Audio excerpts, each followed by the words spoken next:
Caros irmãos, boa noite. Então, estamos aqui hoje para mais um capítulo do programa Jesus, Luz de Nossas Almas,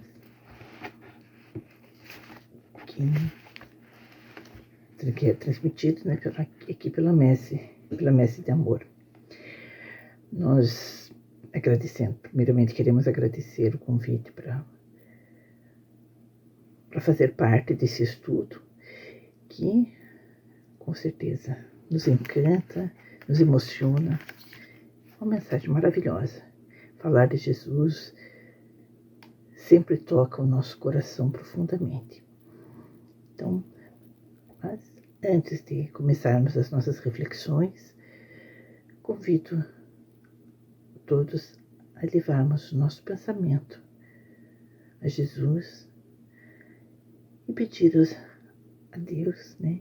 E pedir também aos nossos espíritos amigos que nos intuam, que nos auxiliem nesse trabalho, nessa responsabilidade que é trazer a mensagem de Jesus, interpretada por Amélia Rodrigues, que nós saibamos compreender as nuances dessa mensagem que ela vem nos trazer, esse estudo que ela nos traz, e o estudo, e que nós possamos ser bons instrumentos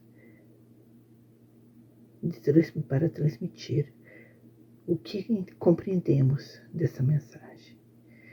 Que Jesus nos abençoe a todos e que assim seja.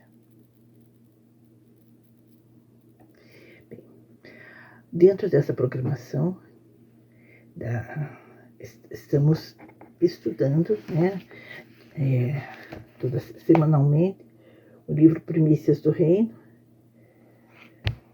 psicografado por Divaldo Pereira Franco, com o espírito Amélia Rodrigues. Hoje nos cabe trazer a terceira mensagem, que se chama O Excelso Canto. É uma mensagem longa, então levaria muito tempo para a gente ler e comentar trecho por trecho, né, todinho. Então, nós vamos ler alguns pequenos trechos para não se tornar muito longa essa nossa conversa. Bem, e convido depois a todos a lerem a mensagem, que realmente ela traz muito material para a nossa reflexão. A Amélia Rodrigues, ela tem uma forma muito poética de escrever, né, muito detalhada, né, de tal forma que quando ela descreve um local, a gente se transporta para aquele local. Nós conseguimos visualizar cada detalhe, cada pedra no caminho, cada detalhe, né, desse local em que ela está descrevendo. Então ela começa falando do que estava de determinado dia do mês de junho, que estava naquele ano, estava muito, lembrando que junho, lá no hemisfério norte, é o contrário do que é aqui no hemisfério sul, onde nós vivemos, né? Então lá, nós aqui estamos no inverno ainda não, né? Mas quase no inverno. Mas lá no hemisfério norte, o mês de junho está em pleno verão, né? Está chegando o verão. Está acabando a primavera e chegando o verão. Então, esse mês de junho já estava muito quente, né? Extremamente quente. Então, ela fala, né, que o dia longo murchava lentamente, abafado, enquanto o sol, semi-escondido além dos picos altaneiros, encandecia as nuvens vaporosas que o vento arrastava no seu carro pulverizado de púrpura e ouro. Então, olha a poesia que ela coloca ali, né, para descrever, né? Então, a gente consegue imaginar, né, aquele dia de sol forte, com nuvens levezinhas, nuvens vaporosas, que refletiam a luz do sol, né? E então, dando aquele espetáculo da natureza, né, em que se sente a presença de Deus, né, assim, da criação divina, que estamos ali naqueles dias assim que nós pensamos demais, né, se observarmos a beleza daquele dia, né, a gente sente que Deus está presente em tudo, né? Então ela nos descreve essa forma, né, aquele dia um dia agradável, né? E então ela fala que está ali próximo àquele monte, aquele local, estavam chegando muitas pessoas. Chegavam pessoas de vários lugares, né? Pessoas que vinham de outras cidades, não apenas ali daquela região onde eles estavam. E pessoas sofridas, pessoas que estavam à espera de alguma coisa, e sentia-se que alguma coisa muito importante iria acontecer naquele momento, naquele encontro com aquele rabi, né, que estava aparecendo, que havia surgido, e do qual alguns já haviam ouvido, outros apenas tinham ouvido falar. Aqueles que já o conheciam contavam que jamais alguém fizera o que ele fazia ou falara como ele falava. Aqueles que já o conheciam estavam ansiosos por ouvi-lo novamente e espalhavam aquela espera, né, para aqueles que ainda não o conheciam, que também estavam ansiosos por ouvir aquele homem que diziam que fazia tantas coisas, que curava enfermos, que auxiliava tanto, mas principalmente tinha uma palavra, a forma de falar acalentava todos aqueles que ouviam. Então, nós vemos ali, é interessante, né, ela coloca uma situação em que a montanha, né, ela fala, né, que a montanha é um destaque maravilhoso na paisagem. Subir a montanha pode significar vencer os óbices, né, as dificuldades que perturbam o avanço da jornada evolutiva. Descer, deixar o monte, é não considerar o empecilho e refazer o caminho, alongar as mãos em direção dos que ficam tolhidos na retaguarda. Então, ela faz essa comparação, né? Porque o evangelista Mateus assevera: e Jesus, vendo a multidão, subiu a um monte, né? No início ali no início do seu capítulo.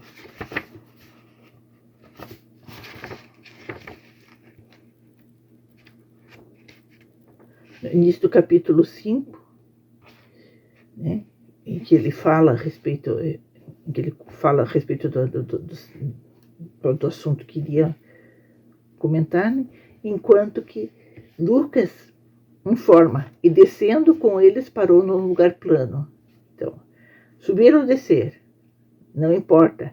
A verdade, porém, é que no plano do aclive ele se deteve e de pé vestiu-se de poente. Olha que imagem, né? A gente imaginar Jesus, né? Ela descreve como Jesus foi visto naquele momento pelas pessoas que ali estavam, né? A auréola refulgente incendiou-lhe os cabelos que a leve brisa desnastrava esfogueados, ou seja, o vento balançava os cabelos de Jesus, né? As vestes abrasadas e a ansiedade do mundo em volta. No magote, homens, mulheres e crianças que levariam no cérebro e no coração a mensagem, o poema divisor das realidades diferentes. Então, ali, a gente imagina a magnitude da presença de Jesus diante de todo aquele povo. E uma coisa que assim a gente sempre lembra, né? Quando nós vamos assistir a uma palestra, atualmente, né? Uma palestra mesmo de oradores bastante experientes, né? Como, por exemplo, o Divaldo, ele precisa do microfone, ele tem uma voz possante, mas ele precisa do microfone em lugares fechados, né? Ele se apresenta em lugares fechados e usando o microfone a fim de atingir todas as pessoas daquele ambiente. E Jesus falava sem microfone, em lugar aberto. Então, o que e era ouvido. Então, naturalmente, assim, a voz normal não chegaria, se fosse uma voz normal, não chegaria a todos os ouvidos, porque tinha o barulho do vento, tinha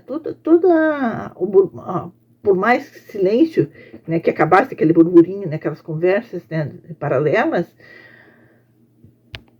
difícil, uma pessoa normal dificilmente conseguiria falar para tantas pessoas num lugar aberto. Jesus conseguia, né? A magnitude da sua expressão, o seu magnetismo empolgava de tal forma todas aquela sua própria presença já era suficiente para que houvesse o silêncio, né, que a plateia toda ficasse ouvindo, bebendo as palavras que saíam de sua boca para interiorizar um pouquinho que fosse, ainda que ainda não conseguissem colocar em prática tudo aquilo que ele ensinava, mas iam absorvendo aos poucos aquilo que ele ia dizendo. Então, ela coloca, a Amélia retira, né, trechos, né, do Sermão da Montanha, né, que é o Celso Canto, né, trazendo. Então, dizendo, né, que quando Jesus sentiu a multidão submissa, magnetizada, esquecida de si mesma numa sublime comunhão em que extravasava toda a vida, ele, abrindo a boca, os ensinava, dizendo: bem-aventurados os pobres de espírito, porque deles é o reino dos céus.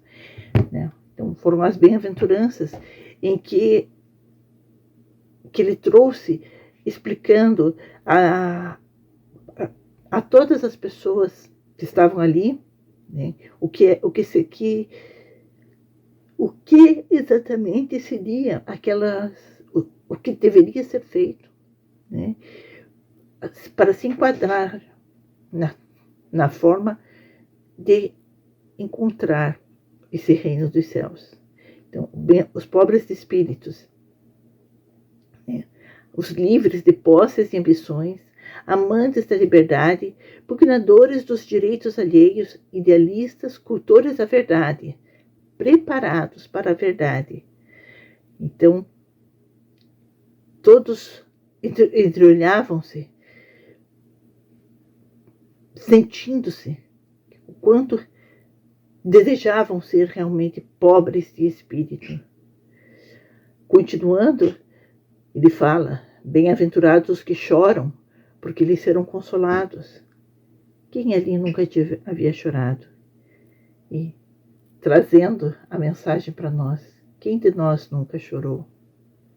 Todos choram e experimentam a paz que vem através do pranto. Não o pranto de revolta, mas aquele pranto que vem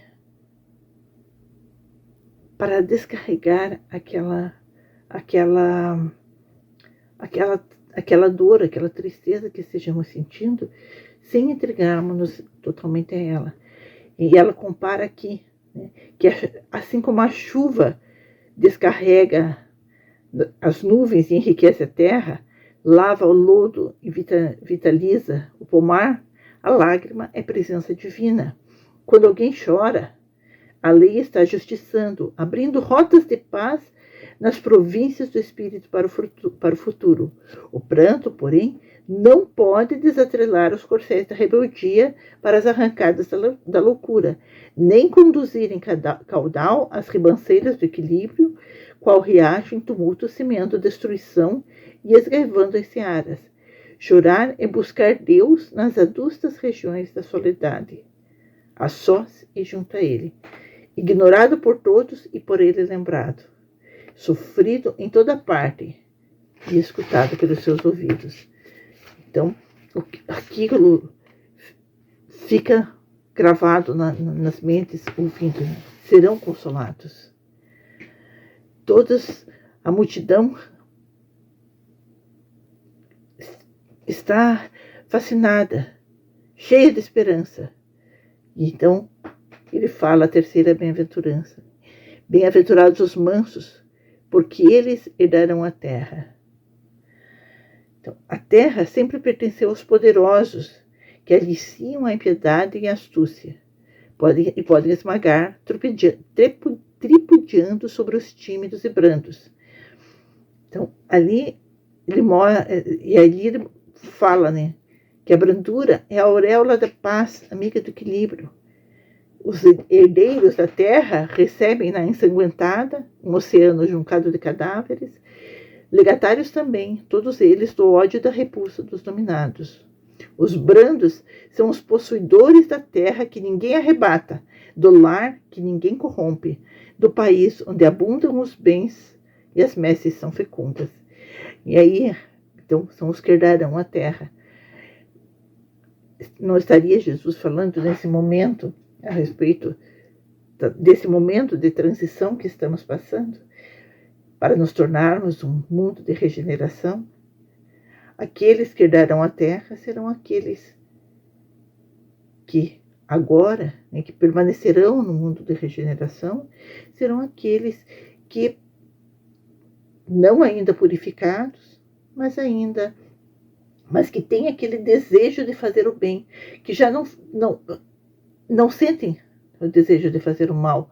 Quando fazem algum ato não muito correto, sentem na consciência a necessidade de reparar, se arrependem-se, procuram a reparação, procuram cuidar-se para não cometer novos erros. Então serão esses, né, mansos, esses que herdarão a terra, são os que irão para o mundo de regeneração. Então, prosseguindo, ele falou, né? Bem-aventurados os que têm fome e sede de justiça, porque eles serão fartos. Fome e sede de justiça. A caravana dos criminosos não julgados é infinita e inacabada. Os carros dos guerreiros e vândalos passam velozes sobre cidades vencidas, órfãos e viúvas ao abandono. A injustiça veste os corações e a indiferença dos legisladores como dos governantes é quase conivência. O mundo arde em sede de justiça. Olha só a atualidade do Sermão da Montanha. Como ainda hoje ainda existem muitas pessoas que estão nessa situação, com fome e sede de justiça. Justiçados pela consciência, corrigido pelo amor, preparado para a libertação. E assim, então, serão saciados. Não haverá o homem amargurado desce às portas da verdade. A verdade, descendo ao homem, esclarece-o e pacifica-o. Irá então haver essa consolação, né? Esse encontro, essa possibilidade de receber a justiça. E nesses momentos em que aparentemente se está sofrendo, estão sendo passados por momentos de injustiça momentânea, isso vai passar naturalmente. Nada de acordo com a reencarnação, né, como a gente vê, né, existe injustiça no mundo, né, mas toda injustiça é daquele por quem vem o escândalo. Mas ainda é necessário que o escândalo venha. E também porque não injustiçados, olhando do ponto de vista terreno, existem muitos. Mas se pudéssemos olhar o histórico reencarnatório de cada um, veremos que são muitas vezes a injustiça terrena está auxiliando a um resgate, numa reparação de erros pregressos que serão saciados, né? Irá ser muitas vezes naquele momento da injustiça se está resgatando, fazendo um pagamento a um credor, né? E então, acertadas as contas, sentiremos-nos saciados dessa fome de justiça. Então, há um equilíbrio sereno, a serena multidão. Jesus é o hífen de luz entre os mundos em litígio, o espiritual e o material, no lugar comum. As pessoas que estão assistindo, que estão ouvindo Jesus, entreolham-se e se identificam, concordando, né, com aquilo que ele está dizendo, aquele alento que ele está trazendo. E ele prossegue: bem-aventurados os misericordiosos, porque eles alcançarão misericórdia. A misericórdia que se doa é luz que se atira no próprio caminho, amor que se dilata pela trilha por onde se seguem, por onde todos seguem. A terra é um vulcão de ódios e o crime parece um gás letal que envenena e enlouquece. Viver cada um por si, filosofia chã, de expressão fácil. No entanto, só a piedade redime o criminoso, quanto a reeducação o capacita para a vida. A misericórdia é o antídoto do ódio, voz da inteligência dialogando e vencendo o instinto. E assim fica na nossa mente, né, que alcançaremos misericórdia.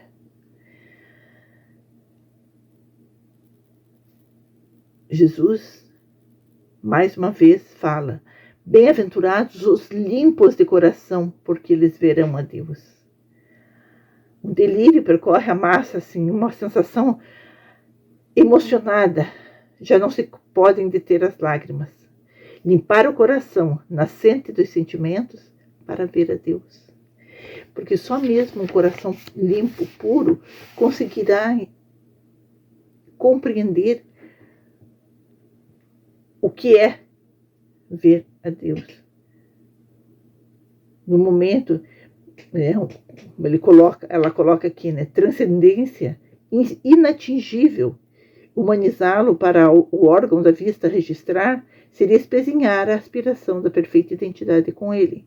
Quanto imanente em todo lugar, é invisível em toda parte. Mas, ao mesmo tempo, nós vemos dentro, amando a obra divina, nós estamos amando a Deus. Estamos vendo a Deus com a pureza do coração.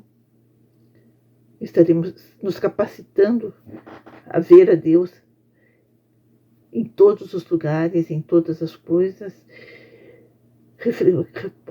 porque está refletida na obra do seu Criador.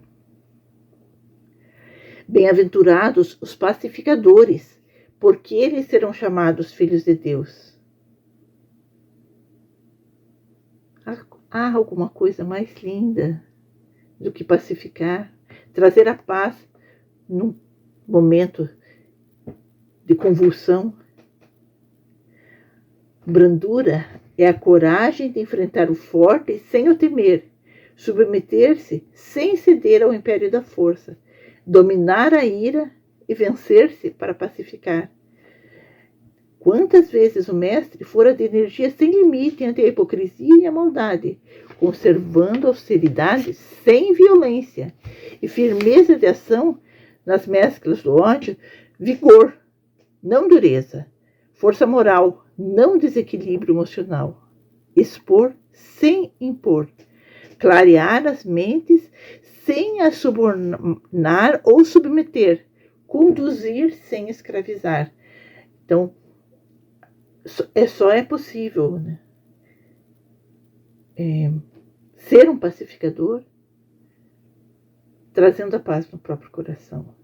E essa é uma conquista pessoal, trabalhada diariamente, trabalhada no nosso coração, nas nossas atitudes, e a cada momento, porque em todos os momentos há essa possibilidade da paz.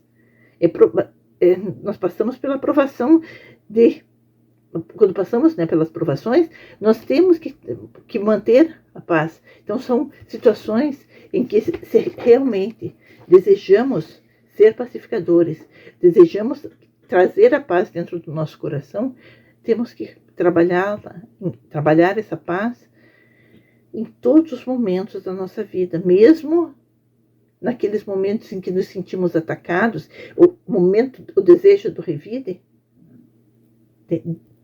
deve ser seguro, né? Talvez por isso, né, que foi recomendado, né, a Chico Xavier, né, a água da paz, né, que depois é falado lá no Nosso Lar, foi apresentado no filme. Né? Enquanto há vontade de falar, botar água na boca e não engoli-la. Ficar banhando a língua enquanto ela sentir vontade de falar o que não deve. Né? Para dar tempo de elaborar o pensamento e assim poder ser um pacificador.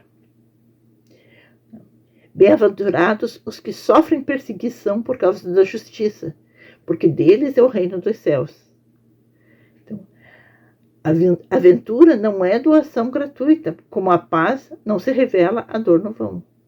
O sofrimento consequente à perseguição é dádiva que recama o espírito de paz, prodigalizando a ventura. O perseguidor é infelicitador. Enfermo, faz-se calceta. Desvairado, alicia-se quase do próprio primitivismo em que se enfurna e com quem se investe. Os heróis de verdade silenciam no potro a vibração do corpo que padece, enquanto a pulpo ruge em ensurdecedora zombaria. A justiça tem seus mártires que fecundam a terra sáfara para a primícia da verdade. Então, deles é o reino dos céus, né? Aqueles que inocentes sofreram por fidelidade à justiça divina. Nós vimos, né, que os cristãos primitivos, né, eles se encaminhavam no circo aos postes onde seriam consumidos pelo fogo, ou a arena onde seriam devorados pelos leões, pelas feras em geral, que eram soltados, mas eles iam tranquilos. Eles eram fiéis aos ensinamentos da justiça divina. E naquele momento em que seus corpos eram estraçalhados pelas feras ou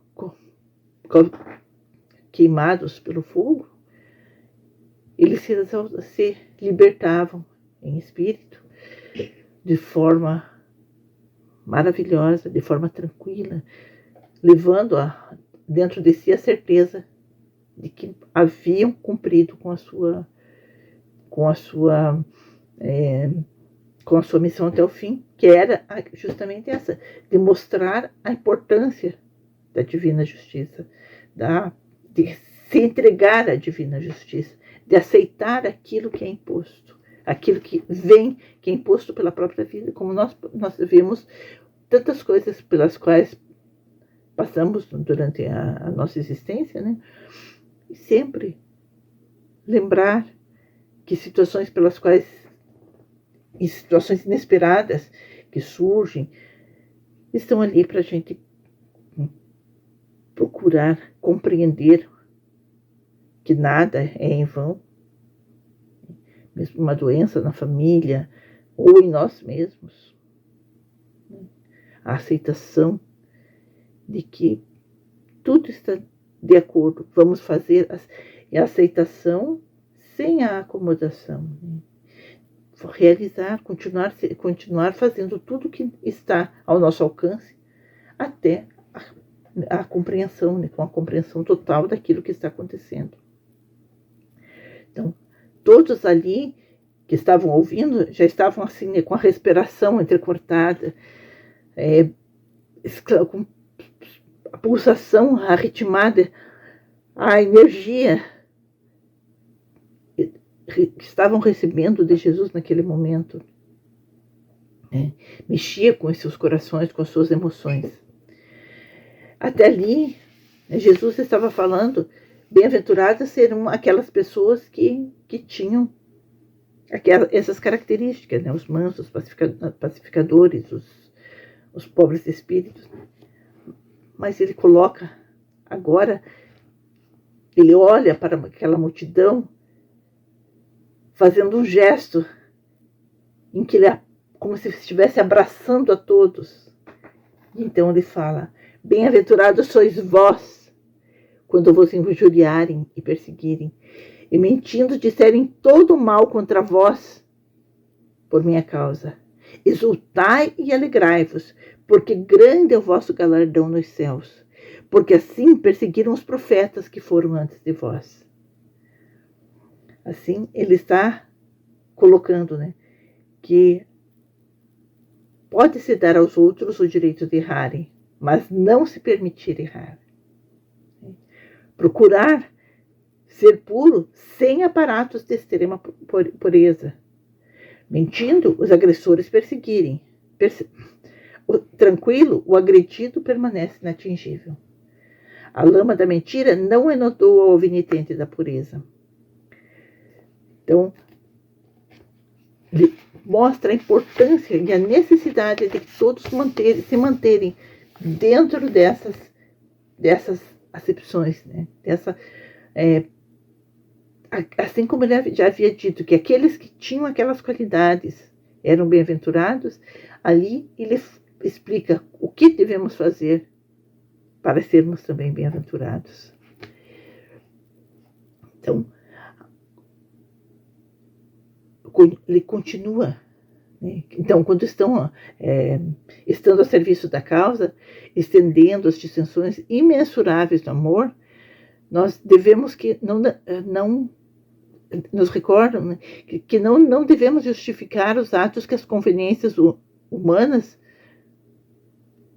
mordazes apupam. A honra do cristão, né, é vero labor, ou seja, é um trabalho verdadeiro. Sua defesa e argumentos, o silêncio, resposta dos perseguidos que foram antes. Né?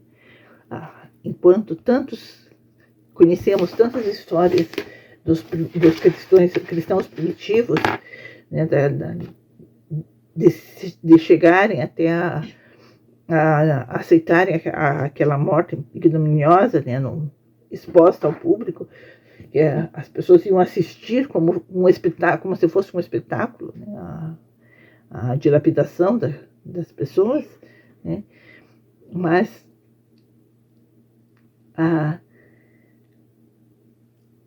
o amor que estava presente, o amor a Jesus que estava presente naqueles corações, não se deixava abalar. Né? Ele coloca, né? Toda a epopeia da humanidade canta no Sermão da Montanha. O amor, em sua mais alta expressão, aí tem sua fonte inexaurível e eterna. Então, depois das bem-aventuranças, Jesus falou muitas coisas ainda, né? Trazendo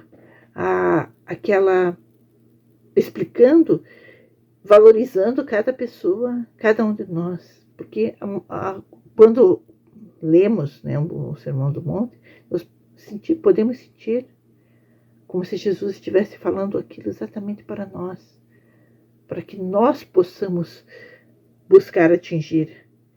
Então, aqui a Amélia Rodrigues cita o início, né, de várias falas de Jesus ali, né, que são bastante conhecidas, né,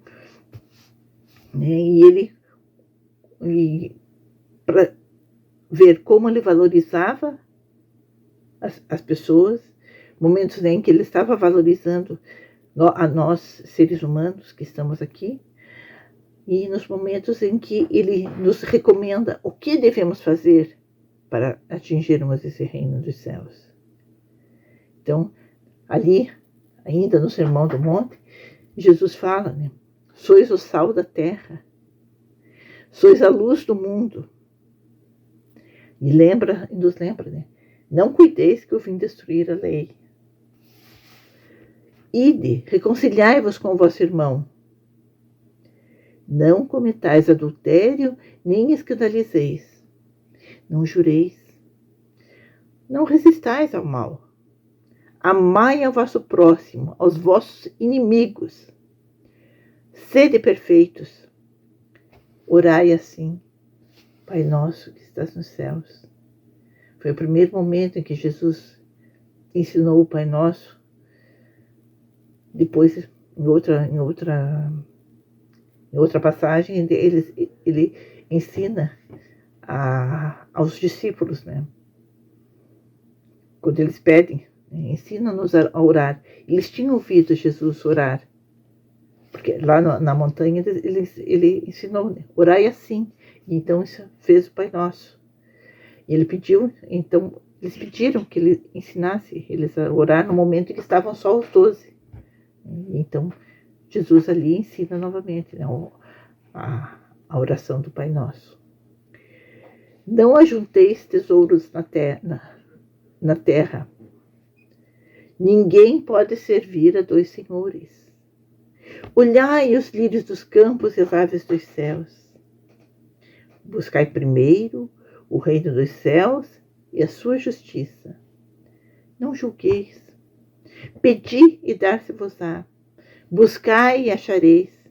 Batei e abrir-se-vos-á. Entrai pela porta estreita. Acautelai-vos contra os falsos profetas. Então, falando todas essas... Aqui está só enunciado o início das frases, né? Então, mas tudo aquilo que Jesus falou, quando já está anoitecendo, né? Começando as estrelas, começam a surgir no céu, um grande silêncio se abate sobre a montanha. A multidão, abalada, se movimenta em dispersão. Os corações estão em festa e em dor. As mentes ardem. O futuro os aguarda. Não muito longe, o amanhã convidará todos aqueles ouvintes ao testemunho, em postes e presídios, entre feras, nos campos de batalhas do mundo, nos sórdidos pavimentos da aflição, como herdeiros legítimos do reino de Deus. Então, Jesus desce o monte, enquanto alguns murmuram sobre a sua autoridade. Então, ela encerra a mensagem, né, dizendo assim, né, a Carta Magna foi apresentada. O Sermão da Montanha, né, é essa Carta Magna, porque ali tem tudo o que precisamos fazer e compreender para podermos evoluir. As boas novas foram cantadas aos ouvidos dos séculos. O Sermão da Montanha são o alfa e o ômega da doutrina de Jesus. Nenhum cristão poderá, por ignorância, cultivar o mal. Jamais se repetirá. O fato ficará assinalado para todo sempre. A história concluirá o canto nos confins da eternidade, no reencontro futuro do homem redimido com o Filho do Homem Redentor.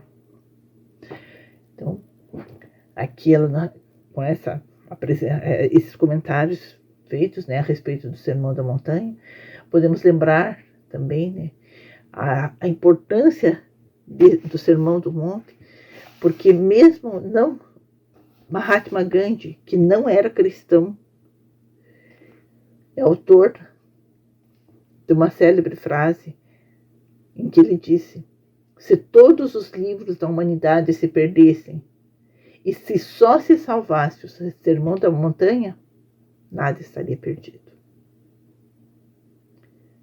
Isso para ser dito por alguém que não era cristão. Né? Para ver o valor dessas palavras que tocam o coração de todos aqueles que ouvem.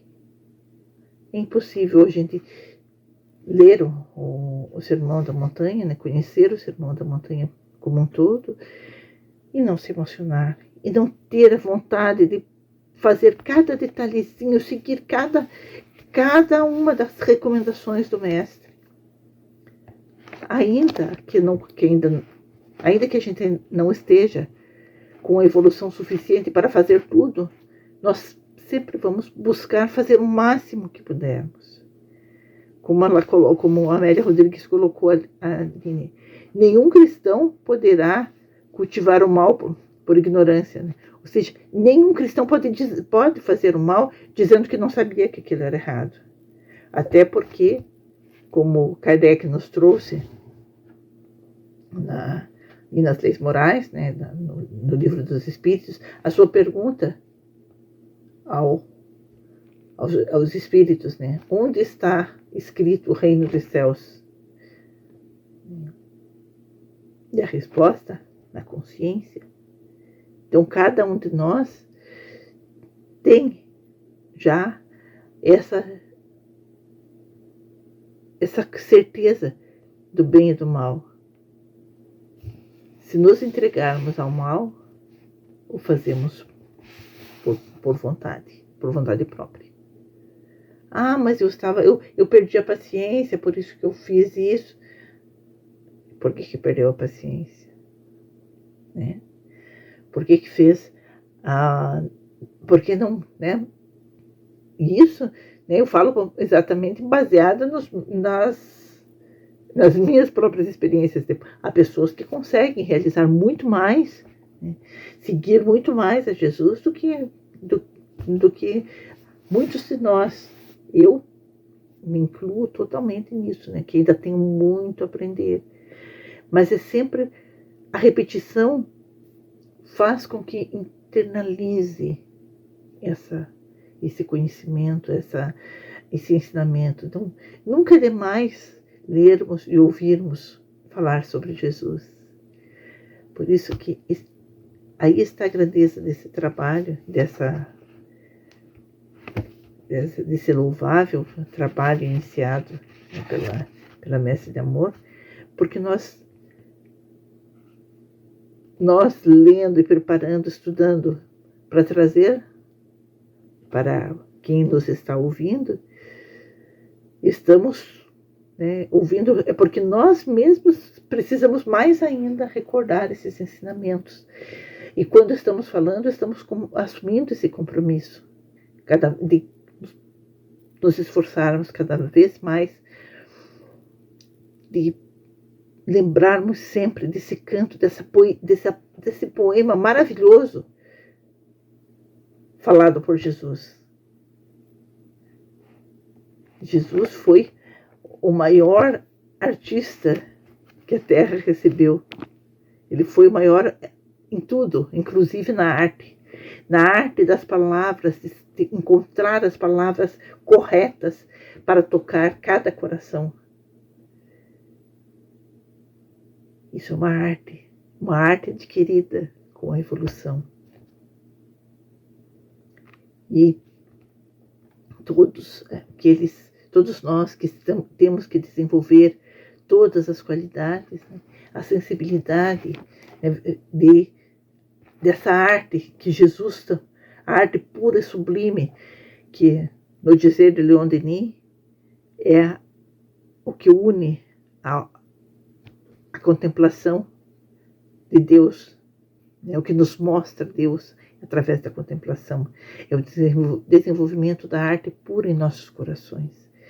E nós vemos a arte de Jesus em trabalhar as palavras de forma a utilizar toda a capacidade que ele tinha, toda a energia, toda a sua evolução de passar para nós esses ensinamentos de uma forma inesquecível. Então, eu convido a todos os que se interessarem em ler esse capítulo da Amélia Rodrigues, porque são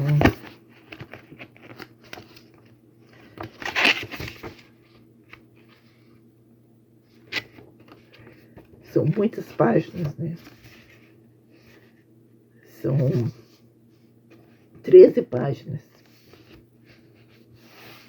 Então, para falar 13 páginas realmente não haveria possibilidade, né? Iria demorar demais. Mas a gente buscou pegar a essência de cada trecho, a fim de a gente poder trazer até aqui, interpretar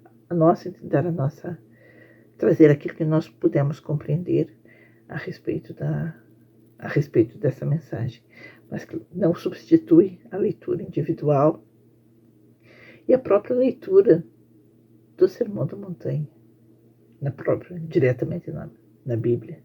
É importante nós conhecermos cada trecho, cada pedacinho e refletirmos, não apenas ler, não decorar, não é algo para ser decorado, é algo para ser interiorizado, para que a gente consiga ir em busca de colocar o resultado, né, de ter as atitudes para sermos aqueles bem-aventurados. Então, eu agradeço o convite recebido, agradeço a atenção de todos que estiveram me ouvindo e, mais uma vez, convido a elevarmos um pouco mais o nosso pensamento, a fim de agradecer a Deus por esta oportunidade de estarmos aqui em seu nome, buscando compreender um pouco mais as lições divinas do Mestre Jesus. Obrigado, Pai Celestial. Obrigado, Jesus, nosso irmão. E que Deus abençoe a todos nós que estamos tentando colocar a cada dia, buscar ser um pouquinho melhor do que fomos no dia anterior. Que assim seja. Então, obrigada a todos, muita paz a todos vocês, que possamos todos agir de forma a nos tornarmos bem-aventurados. Um grande abraço a todos e até a próxima ocasião.